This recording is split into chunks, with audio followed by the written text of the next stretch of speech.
ฟังความเมียมันบ่มีเสียเด้พี่น้องเอ้ยเป็นหยังจึงเว้านั่น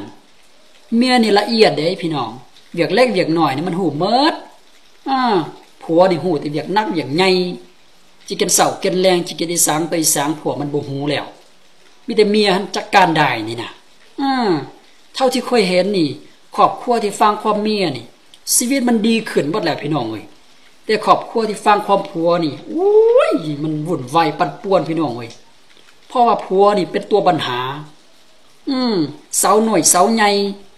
ขี้ลักมักจกขี้ลักมักง่ายติดเหล้าติดยาขี้ขันมักง่ายกินเบียร์กินเหล้านี่เป็นผัวเมิดตัวปัญหานี่เพราะฉะนั้นนี่ผู้ใดฟังความเมียนี่ชีวิตดีขึ้นแต่ว่าคนเฮาส่วนหลายนี่ถ้าฟังเมียหลายนี่เขาสิว่าเฮายอมเมียแต่ในโลกนี่บ่มีผู้ใดยอมเมียดอกผู้ชายนี่นะแต่ว่าคนที่ว่าฟังเมียนี่แม่นคนฉลาด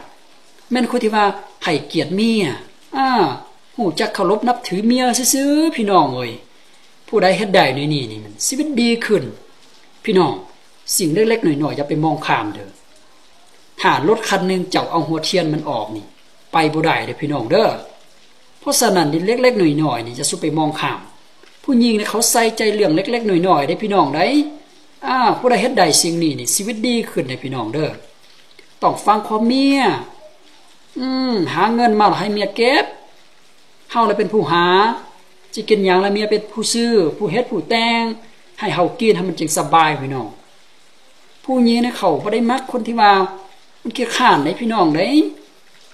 เขามักผู้ชายที่ว่ามันดุมันขยันได้พอว่าฮอดเดือนมาเนี่ยเขาวุ่นวายได้ผู้หญิงนี่นะเจ้าเว้ามันบ่ฟังเลยเด้มันเป็นแนวนั้นเด้เพราะฉะนั้นฮอดเดือนนั้นเขาต้องฮู้ต้องเอาใจเมีย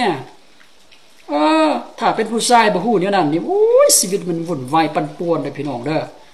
คนเฮานี่ส่วนหลายสิปากกันหย่ากันนี่ย้อนผู้ชายนี่บ่เข้าใจเมียบางทีเขาวุ่นวายย้อนเรื่องเล็กๆน้อยๆซื่อๆก็บ่สามารถแก้ไขได้แล้วก็ไปปั่นป่วนให้มันเกิดเรื่องเกิดราวปะหย่ากันแล้วมันบ่ถือบ่ต้องเลยผู้ชายนี่น่ะต้องฟังความเมียเด้ออยากให้ชีวิตดีเด้อพี่น้องเด้อ